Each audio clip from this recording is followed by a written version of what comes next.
E aí, tudo bem? Eu sou o Fred Alecrim e este é mais um episódio do Varejo Cast. Salve, salve! Sejam muito bem-vindos, muito bem-vindas ao programa de hoje. Mais do que apenas ter a informação, entender como ela poderá impactar ou criar oportunidades ao seu negócio se faz essencial nos dias de hoje. E este é o nosso propósito com 30 na Quinta, que traz as principais pautas da semana, discutidas por Caio Camargo, Fred Alecrim e comigo, Luiz Henrique, de uma maneira descontraída e dinâmica, toda quinta, a partir das 21 horas, tem vídeo novo no ar. Então aproveita agora e se inscreve no nosso canal e para você entenda a partir de hoje com a gente como aplicar a informação correta no seu negócio. Então se inscreve lá no nosso sininho, quando tiver coisa nova você vai ser chamado, você vai ser convidado a assistir. E no programa de hoje, o brasileiro redescobre o comércio de bairro na pandemia. Mais de 50% das empresas manterão mudanças adotadas na pandemia. E-commerce no armário. A atriz lança marca e vende tudo em um só dia. Sem falar na mudança do foco, né, dos influenciadores. Micro-influenciadores terão mais força no pós-Covid, né? Boa noite, Caio Camargo. Quase não sai, você viu? Caio Camargo. Quase uma cacofonia. Caio Camargo, boa noite. Tudo bem? Boa noite a todo mundo. Boa noite mais uma vez. Um prazer até estar com vocês. E grandes notícias hoje. Vamos lá. Olá, Fred Alecrim. Seja bem-vindo ao programa. Opa, boa noite a todos. Você que está nos vendo de manhã, bom dia. Você que está nos vendo à tarde, boa tarde. Muito bom trabalho. Tem mais um 30 na Quinta e hoje, senhores, 30 na Quinta fazendo um mês. Hoje é o nosso quarto programa. Muito bem. Primeiro desafio. Eu tô lembrando aqui do dia em que Fred me ligou para vamos fazer e tal. Eu falei, beleza, quando, cara? Eu falei, não, vamos planejar. A matéria do Henrique Santiago, em colaboração para o UOL em São Paulo. Para evitar aglomerações em supermercados de rede, clientes buscam pequenos mercados e compra mais de mercadinhos, açougues e quitandas. A matéria traz uma quantidade bacana de cases, né, pela periferia, pelos bairros mais longínquos de São Paulo. E eu começo ouvindo o nosso paulista, Caio Camargo. Você tem a sua quitanda do bairro? Bom, aqui tem quitanda, tem rotisseria, tem uma série de pequenos negócios que, de fato, a gente acaba usando mais. Cara, é muito bacana porque no começo da pandemia todo mundo saiu atirando na questão de, olha, restrição, não pode mais sair de casa, toma cuidado, né? O primeiro pânico que se instaurou, né, quando chegou a pandemia. Houve essa corrida para os grandes aplicativos, os grandes supermercadistas que ofereciam os canais digitais, mas ao mesmo tempo começou uma campanha de conscientização muito bacana para lembrar a existência do pequeno comércio e favorecer a compra desse pequeno negócio, né? E até pelo entendimento desse mercado, que era um mercado que não só a questão da aglomeração, mas tinha a conveniência de você não precisar usar o carro, né? Então, aquele carro ficou lá, falou, eu quero um deslocamento menor, eu quero um tempo menor, eu quero uma coisa mais rápida, que eu vou, compro e volto rápido para minha casa. Então, esse tipo de compra fez muito sentido e foi super benéfico para se manter, de alguma maneira, estável esses negócios, né? O que a gente tem visto nesse processo de retomada, como a matéria descreve, né, é que as pessoas, de fato, né, estão indo nesses locais para fazer essas compras mais cotidianas, mais rápidas, e até mesmo lá, né, a pessoa está usando como fuga, para sair um pouco de casa, do ambiente de casa, né, da clausura, o pessoal tem essa corrida rápida até o mercado, o açougue, a padaria, tal, para fazer essas pequenas compras. Então, faz muito sentido e é muito bom ver que na pandemia, de alguma forma, o pequeno negócio está conseguindo se sustentar nessa história toda. Fred Alecrim, você que é o cara da inovação também, esses pequenos podem seguir inovando e se manter com essa clientela no pós-Covid? Bom, eu acho que essa é a ideia, né? Aproveitar esse movimento que acabou sendo positivo para esse comércio de bairro, porque a palavra é conveniência. Por que eu prefiro um comércio de bairro? Eu tenho duas palavras aí, conveniência e segurança. Durante a pandemia, é tão importante a segurança quanto a conveniência. Não precisar me deslocar muito, seja no carro, seja no aplicativo, seja no transporte público. Então, eu tenho ali o mercadinho de bairro que faz com que eu não precise me deslocar tanto. Esse deslocamento é menos risco, ao mesmo tempo que é mais conveniência. E também, eu, além de estar mais seguro, ser mais conveniente, eu evito também aglomerações e tudo. É bom lembrar que também durante toda essa pandemia houve muita comunicação, por exemplo, de instituições muito bacanas como o Sebrae, comunicando campanhas como Compre do Pequeno, e isso ajudou muito também. Então, eu tenho de um lado a conveniência e a segurança, e eu tenho de um outro lado uma comunicação positiva, dizendo assim, olha, escolha o pequeno, favoreça o pequeno para que ele continue existindo. Então, eu tenho 3 ali ativadores que acabam ajudando. E aí, claro, quem é lojista, quem está aí com seu negócio, né, com seu mercadinho, com sua quitanda, com sua padaria, com sua loja de conveniência, aproveitar esse momento para se aproximar mais ainda desse consumidor ali, conhecer ainda melhor, interagir mais, para que no pós-pandemia, isso que virou uma questão de conveniência, segurança e proteção ao pequeno, que isso se torne um hábito. Mas esse hábito ele permanecerá se esse lojista, esse varejista for merecedor. Por isso é importante investir aí na experiência dessas pessoas que estão indo até o seu pequeno negócio de bairro, que é muito bacana, muito importante. Eu fico muito feliz com notícias como essa. É isso aí. Então vamos ao próximo assunto de hoje. O assunto agora é o seguinte, olha, matéria que sai aqui, deixa eu abrir aqui rapidamente. Mais de 50% das empresas manterão mudanças adotadas na pandemia. Companhias criam produtos e utilizam novos canais de vendas, identifica a pesquisa da Fundação Getúlio Vargas. Olha, quase 90% das empresas brasileiras promoveram alguma alteração no seu modo de operação durante a pandemia, segundo o levantamento do IBRE-FGV, o Instituto Brasileiro de Economia da Fundação Getúlio Vargas. Apenas 27% das companhias que fizeram mudanças têm a avaliação de que elas serão temporárias. Outras 56% dizem que as medidas serão incorporadas parcialmente ou totalmente, e 17% ainda avaliam a questão. Ou seja, no limite, mudanças implementadas durante o período de distanciamento social podem virar rotina para 7 em cada 10 empresas. Fred Alecrim, o nosso projeto aqui, o 30 na Quinta, surge com essa pegada também, né? Cada um na sua casa, eu aqui na minha, você na sua, o cara em São Paulo na casa dele, e assim teremos mudanças importantes nas empresas, não só do Brasil, mas do planeta inteiro. Isso é muito importante. Então, entre essas mudanças, a gente tem a principal que eu percebo, que é o que a gente está fazendo aqui, que é o trabalho remoto, né? Você trabalhar fora do escritório e fazer a partir de algum lugar que não seja o escritório a sua atividade, a sua tarefa. Então, muita gente tem feito esse trabalho remoto em casa. E aí muitas empresas perceberam, por exemplo, que não precisavam gastar tanto com aquele escritório, aquela estrutura toda, e começou a ver que isso tinha um benefício, tanto para o colaborador, para o funcionário, para o empregado, quanto também para a empresa. Não só redução de custo, mas também uma melhoria, se for feito com muita disciplina, é claro. Por exemplo, lá no Credere, da empresa que eu tenho com sócios queridos, a gente tinha um escritório físico em Natal, deixou de ter esse escritório físico durante essa pandemia. A gente hoje trabalha remotamente e mantém só uma base no Cubo, em São Paulo. Caio Camargo, quando a gente fala de distanciamento do trabalho, enfim, para nós aqui, para mim e para o Fred, é uma realidade, mas para você é uma realidade absolutamente distinta. Você trabalha na Paulista, e me fala, como é que foi a experiência nesses dias de pandemia e no caso específico da empresa onde você trabalha, o que está por vir? Não, mudou a rotina. Eu acho que a principal rotina que mudou nessa história toda, eu acho que é esse mito da produtividade dentro de casa, né? Isso foi derrubado, isso era um tabu na maioria das empresas, aquele negócio do chefe ter o funcionário no olho o tempo todo mudou. Eu só acho que, embora isso é uma pesquisa super bem fundamentada, né, existe uma questão grande que a gente tem escutado muito falar, que o home office é a grande nova realidade para todo mundo e tal, e eu não acho que é bem esse cenário, tá? Não duvidando da pesquisa, mas a própria pesquisa mostra, né, quando as funções são administrativas, né, 83% das pessoas acabam tendo uma mudança de rotina.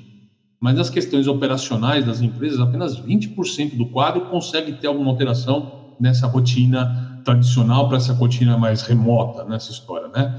A gente tem que pensar que isso é uma realidade, talvez, de home office para menos de 10% da população como um todo, né, nessa história. Então, 90%, mas é menos de 10% da população que talvez consiga trabalhar de forma remota. Eu acho que a palavra certa é a flexibilização desse método de trabalho. As pessoas ainda querem ir no escritório de uma forma, não no momento de pandemia, que está com muito medo nessa história, mas no pós-pandemia, As pessoas ainda querem ter o escritório como um lugar para reunião, para encontro, para networking, né? Para que ele tenha um pouco mais de foco naquilo que está sendo desenvolvido, para discussões mais intensas ou mais aprofundadas, né? Que às vezes no meio digital, embora possível, elas não conseguem ter a profundidade, né, do toque pessoal. Como brasileiros, a gente gosta de estar próximos um do outro o tempo todo, né? Então, acho que vai voltar, mas de uma certa forma flexível. 2 vezes por semana, 3 vezes por semana, né? Rotativo, né? Então, são palavras que a gente vai usar muito nesse tipo de rotina. Tem que lembrar que tem uma série de cargos ali que não dá para ser home office, né? Tipo, o motorista do ônibus, o piloto do avião, o chapeiro lá da lanchonete, né? A tia da faxina do escritório. Esse pessoal não trabalha em home office. O agricultor, né? Não dá, né? Então tem uma realidade, né? Aqui em São Paulo a gente usa muito o termo para brincar, o Faria Limer, né, cara? Que é o pessoal, escritório Faria Lima. Oi, meu som falhou? Como é que tá aí? Estamos escutando? Estamos escutando? Perfeito? Voltou. Então, perfeito. Só o fone que acabou a bateria, ele jogou para o outro lado. Faz parte. Ao vivo é assim. Então mudou essa rotina um pouco, tá? Esse momento eu Faria Lima, tal, de fato, ele vai ser bem alterado, mas na maioria dos negócios ele ainda deve voltar a uma normalidade pós-pandemia, com certeza. Caio, só um ponto, tá, Lula e Caio? Eu acho que o grande legado disso aí é a consciência de que há outros modelos de trabalho, né, Caio? Então, a pesquisa ela mostra que empresas que adotaram mudanças, então está falando de que empresas que conseguiram, de alguma forma, fazer algum tipo de mudança no processo de trabalho, que elas viram que aquilo faz sentido. Então, viram que a venda se mantém, viram no varejo, que é nossa, né, onde a gente está enraizado essa conversa, né, que o vendedor não precisa nem da loja para vender, né? É uma coisa que era um mito, né? Que o vendedor precisava ficar na loja, no quadradinho, e a gente está aprendendo com uma coisa que, vamos lá, nós como consultores, há muitos anos a gente fala isso, que o vendedor tinha que fugir das 4 linhas, né, das paredes da loja para começar a vender para fora dessa parede, né, quebrar essa parede da loja, e a gente está vendo que a pandemia trouxe essa realidade à tona, graças a Deus, aí a gente vai ter um novo, para não usar a palavra em inglês, um mindset, uma nova maneira de pensar do varejo em cima disso. É isso, então essa consciência que eu acho que é o grande legado de questionar aquele padrão, né? Por exemplo, até o processo de recrutamento e seleção tem crescido bastante ferramentas como o Book, como o Workable, entre outras, que fazem todo o processo de recrutamento e seleção também digitalmente. Então essa questão do digital tem provocado muita mudança. Mas eu concordo com você, além do aprendizado, vem essa questão da flexibilização. Então, eu diria que são 2 coisas nessa questão, aprendizado e flexibilização. A gente está falando no mundo privado, mas se a gente for para o mundo do poder público, e não vou puxar o assunto, senão a gente não tem mais programa hoje, mas eu percebo, por exemplo, no mundo jurídico, nos tribunais, conversando com alguns players desse mercado, e é impressionante como todos gostaram da experiência, como a produtividade. Fred, você falou uma coisa importante, esse mito da produtividade presencial, com certeza, foi modificado. Vamos para o próximo assunto, senão a gente, afinal de contas, são 30 minutos na quinta-feira, essa conversa sobre as notícias mais recentes, pela visão de Caio Camargo e Fred Alecrim. Olha só, gente, DHL Express vai pôr o comércio eletrônico no armário. É o fim. Olha, carros, vans, motos e até mesmo bicicletas percorrem diariamente as ruas das grandes cidades, lidando com desafios como o trânsito, os prazos e a segurança para entregar os pedidos cada vez mais frequentes realizados no comércio eletrônico. Mais conhecido como última milha, esse trajeto ainda é um dos grandes gargalos para o avanço no setor do país e está no centro de uma nova estratégia local da DHL Express, braço de serviços de encomendas expressas do grupo alemão DHL, um dos gigantes do setor de logística. Em agosto, a DHL Express começa a testar o uso de lockers, como são chamados os armários instalados em pontos de grande movimentação e utilizados para a retirada de encomendas. O formato será adotado para atender aos pedidos feitos pelos consumidores nos sites de e-commerce e clientes da companhia. Caio Camargo, seu comentário sobre essa notícia. Eu acho que é o que como você abriu, né, a notícia, né, o grande tópico aqui é esse desafio da última milha, né, de você de fato atender após sair o caminhão do depósito, do centro de distribuição, como é que ele chega de uma maneira escalável aos consumidores. O grande desafio é que você tem, com o avanço do digital, com o avanço desse pequeno produto, é o desafio de entregar pequenas cargas cada vez mais multiplicadas essa história, e isso para a logística é um impacto gigantesco, né? Você precisa Se qualquer pessoa que for numa agência do Correio hoje, vai ver que as agências tradicionais, por exemplo, não são dimensionadas para o tipo de entrega que faz hoje. Antes, o carteiro lá, 20 anos atrás, ele saía o dia inteiro com uma mala de carta, né? Hoje o cara precisa sair com uma van para entregar numa rua, né? Porque tanta caixa, encomenda, tal, que chega via correio, e esse mesmo impacto vai em tudo quanto é empresa logística, né? Não são só os lockers que estão sendo vistos, é uma iniciativa interessante que está sendo colocada aqui, mas também você tem algumas empresas propondo para que pequenas lojas funcionem como esse centro de recebimento de produto, né? O que é vantajoso para o lojista também. Imagina uma padaria, né, do bairro, por exemplo, uma comunidade carente, onde é difícil o acesso às vielas, às ruas e tal, mas você usa aquele local como um hub para receber aquelas entregas do bairro, né? Para o varejista é interessante porque a pessoa que vai lá retirar uma mercadoria, uma padaria, vai lá e compra um pãozinho, né? O mercadinho, o cara vai lá e compra já a fruta do dia, ou a carne do dia e tal. Então, isso pode ajudar a movimentar o mercado. Então, são iniciativas muito interessantes, mas o maior desafio, que é uma coisa que eu vinha falando, comércio eletrônico não é sobre venda, é sobre entrega, né? Comércio, varejo também é sobre entrega, mas comércio eletrônico principalmente é sobre essa entrega na casa do cliente. A gente já falou isso nos outros 30 na quinta aqui, a maior dificuldade, o maior desafio hoje, né? Desculpa, o maior medo do consumidor hoje é de que ele não receba aquilo que ele comprou, já não é mais de colocar o dado no cartão dele, né? Então, essas iniciativas, elas estão apoiando essa questão de entrega e prometem dar mais escala nesse tipo de processo. Ô Fred, olha gente, essa notícia que eu li agora é do portal Neofeed, tá bom? E nessa mesma pegada, tem shopping lá de Curitiba adotando os lockers, né, como opção de entrega sem contato. Exatamente. Os shoppings vão ser um dos pontos de distribuição, como o Caio falou muito bem. Acho que essa frase do Caio, acho que ela reflete muito bem o que deveria ser o ponto principal do comércio eletrônico, que é a entrega. A última milha realmente é o desafio. E isso é uma coisa que a gente vê, né, Caio, já há bastante tempo lá fora. Isso que você falou aí das lojas me lembra muito o correspondente bancário, né? Quando você tem por exemplo, um ATM dentro das lojinhas. Então, agora, ao invés de ter só o ATM, você vai ter também os armários, e esses armários vão servir ali para que aquele produto chegue de uma forma mais conveniente. Mas lembrando que além, né, Caio, dessa última milha, dessa entrega, vem outras coisas que a gente precisa pensar. Porque na hora que eu penso o meu comércio eletrônico, eu tenho que pensar na entrega, eu tenho que pensar também na embalagem, no design. Porque tem que ser um design que proteja o produto, né, a embalagem, que ele caiba já dentro dessas novas estruturas que são os armários. Então, você imagina... Como um caiaque, uma prancha de surf, né? Aí você vai pensar num caiaque dobrável, né?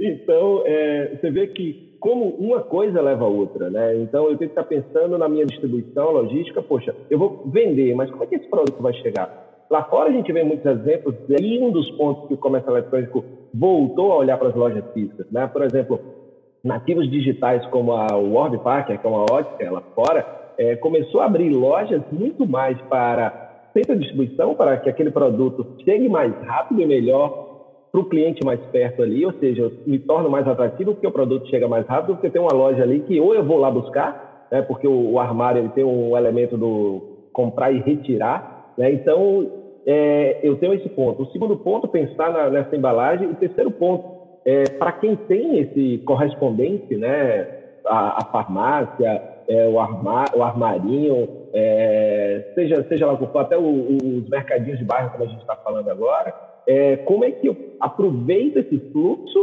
e converto esse cara em cliente, né, Caio? Então, isso aí também... Então, eu tenho aí só, a partir dessa notícia, olha os desdobramentos que tem para estratégia de negócio.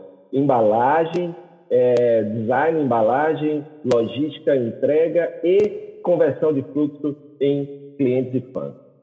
Deixa eu só puxar uma coisa aqui que é interessante, e para não estender muita pauta também. Esse ano lá em Nova York, a gente avaliou, eu não gosto de trazer muito exemplo de fora, porque eu não quero que o varejista daqui do Brasil sempre fala que isso acontece só lá fora, não vai acontecer aqui, né? Mas a gente viu um modelo super bacana lá, que é a Nordstrom Local, né? Que é um modelo de bairro pequeno. Tem a Nordstrom, que é uma loja, para quem não conhece, um magazine de roupas, né, de acessórios, tá? Uma loja dessas de departamentos, né, mais tradicionais de lá. Mas eles montaram nos bairros essas pequenas unidades, chamam local, que ajuda na troca do produto, nos pequenos ajustes, na compra digital. Então, eu posso ir lá na loja, comprar no site da loja, dentro de uma pequena sala da loja.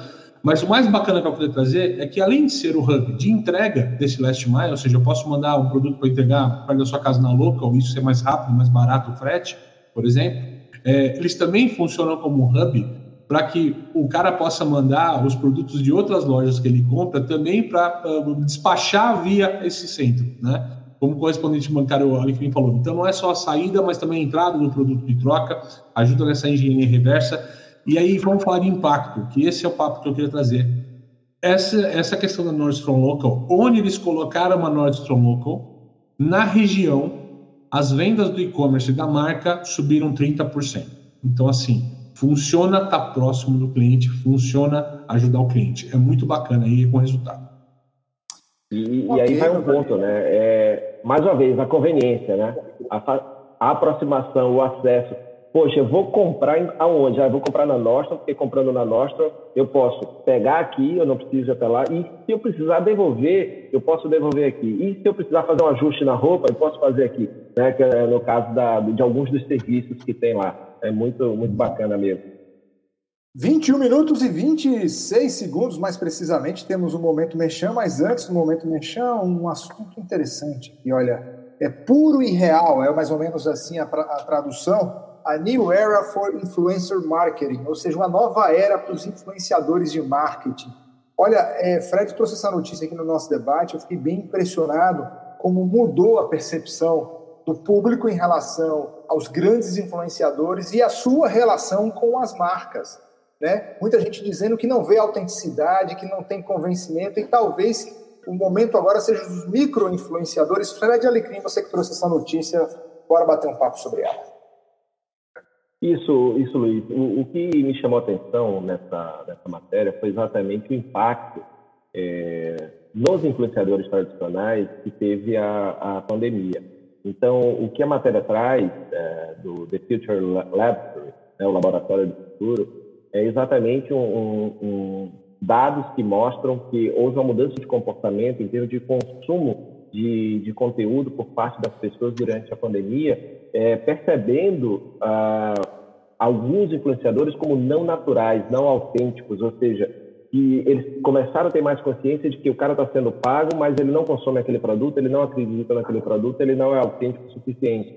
A partir daí também, naturalmente, organicamente, começaram a surgir influenciadores ali, micro-influenciadores, ou seja, que tem comunidades ali menores, mas muito engajadas, que começaram a compartilhar coisas durante a pandemia sobre questões importantes de conscientização durante a pandemia que tiveram um poder muito grande. Então, isso foi bem interessante. Por exemplo, a matéria traz uma pesquisa feita na Inglaterra que considera, por exemplo, uma influencer, uma da família da Kardashian, não lembro, acho que é a Khloe Kardashian, 43% dizem que ela não é natural e a forma como ela trata essa parte da venda dos produtos não é natural. E acaba não sendo natural. Não é autêntico. Caio, não é autêntico. Exatamente. Então, as pessoas estão buscando esse raw and real, né? Esse cru e verdadeiro e natural, né? E é isso que a gente vê aí, nada de muita produção. Isso impacta também na forma como eu faço o vídeo, o que eu falo e quem eu ouço e o que eu ouço. Então, as pessoas estão buscando coisas mais verdadeiras, mais naturais e mais próximas, que é outra coisa. Pessoas com as quais eu gero identidade, mais parecidas com o que eu acredito, com minhas crenças, meus valores e minha forma de viver. Ô, Caio, e isso para não falar nos influenciadores que, de repente, produziram festas durante a Covid e perderam muitos contratos, né? Rapaz, houve um debate grande sobre isso, até havia algumas matérias falando que as pessoas estavam vendo menos puglieses, não vou usar o termo, o nome não é direto à pessoa, mas é só o termo que você colocou, já que você colocou festa e tudo mais, né? Mas menos pugliese, mais prioles, né, cara? Então as pessoas estão, de fato, buscando conteúdos mais interessantes também. É, obviamente, um cenário, um assunto, né, como uma pandemia, um assunto novo colocado, que distorce a realidade que a gente vive e tudo mais, acaba gerando novos avatares ali para conversar sobre o assunto. Mas não foi só de pandemia, né? A gente teve evidência do TikTok, aí o TikTok ainda mantendo as raízes do que é uma rede social, né? Muita coisa de humor, muita coisa lá com corpos bonitos, beleza, etc, né, tal, moda, né? Então tem toda essa vibe e tal, e isso acaba gerando novos influenciadores. Não é de hoje que se fala nesse micro-influenciador, na questão dele. A questão é que as marcas também não conseguem, às vezes, detectar esse micro-influenciador de uma forma tão fácil, né? Como é que é o cara, o grande influenciador de moda em Itatiba do Sul, né? Não tem nem ideia, né? Então, como é que eu acho esse cara? Então, as marcas não conseguem chegar até ele, muitas vezes. Então, a gente está mostrando, existem agências hoje que fazem isso, por exemplo, esses micro-influenciadores. Mas eu acho que não é mais uma questão dos influenciadores, acho que as pessoas também não estão preocupadas em seguir quem tem muitos seguidores, seguir os grandes famosos, mas de fato em seguir aqueles que têm o que precisa ser dito, o que precisa ser escutado, aquela palavra amiga, aquele conselho bacana para o negócio, aquele conselho bacana para a tua vida, para a tua carreira, né? Ou aquela dica que ajuda você a aliviar o estresse do seu dia, aí seja um humor, um livro, uma sugestão qualquer tal. Então, tem mudado o mundo, a gente vai mudar muito, né? Não tem, nesse tipo de mundo não tem ponto, só tem vírgula, né, meu amigo? Vamos lá, 4 minutos. Caio, e vai uma coisa que você falou aí também, né? As pessoas querem ouvir pessoas também que com interesse genuíno ali, né? Não só com interesse de vender algo por trás, né? Então, eu estou falando de alguma coisa porque eu vivo aquilo, eu acredito naquilo, não necessariamente porque eu quero apenas vender aquilo. Eu lembro no começo da pandemia, por exemplo, foi até a Roda Viva, o rapaz lá, o Átila Yamarino, né, cara? Ele é sensacional, mas é um dos exemplos, só para a gente ilustrar do que a gente está falando, né? O momento traz alguns avatares que não estavam no mercado e isso exponencia esses caras. Vamos lá, porque está faltando pouco tempo para acabar o nosso programa dessa quinta-feira. Olha, que tal se conectar com a Jornada Global de Negócios com Propósito? Será uma semana repleta de conteúdo e transformação, 100% gratuita e digital, empresas e speakers unidos por uma causa: melhorar o mundo através dos negócios conscientes. As inscrições para o Prospera 2020, você vai lá, www.prosperaexperience.com, ok? Então, tudo mudou, mas a nossa vontade de mudar o mundo não. Então, assim, gente, o maior fórum de negócios com propósito do país se mantém firme e forte este ano, 100% digital e 100% gratuito. Prospera, corre lá, faz tua inscrição. Nosso querido Fredão vai estar por lá também e vai ser um eventaço. Olha, a última notícia do nosso programa de hoje, Marina Rui Barbosa. Olha, ela lança uma marca, a Ginger, e vende tudo em um dia. Essa matéria que está aqui, né, da Patrícia Zwipp. Ginger, marca de moda sustentável, novo projeto da atriz com lucros da primeira coleção 100% revertido para a ONG Gerando Falcões. Fred Alecrim. Bom, e acho interessante disso, né, que a gente está falando da questão do influenciador agora há pouco e mostra que tem outro viés isso daí, né, que tem um outro viés, que é exatamente esse viés do, poxa, eu sou uma pessoa querida, eu sou uma pessoa que tem uma imagem que as pessoas gostam e, claro, lanço um produto de qualidade que tem uma pegada de propósito, que é muito, muito interessante também. Então, 100% do lucro revertido para Gerando Falcões, do Edu Lira. Então, eu acho que tem um combo aí bem interessante. Uma pessoa que é interessante, com um produto interessante, com um propósito interessante. Caio Camargo, temos pouco tempo, hein? Sobrou bem, corre. Não, mas é tranquilo, acho que só complementando o Fred exatamente, no contraponto do que a gente falou, e na verdade não desdizendo, mas até corroborando, né?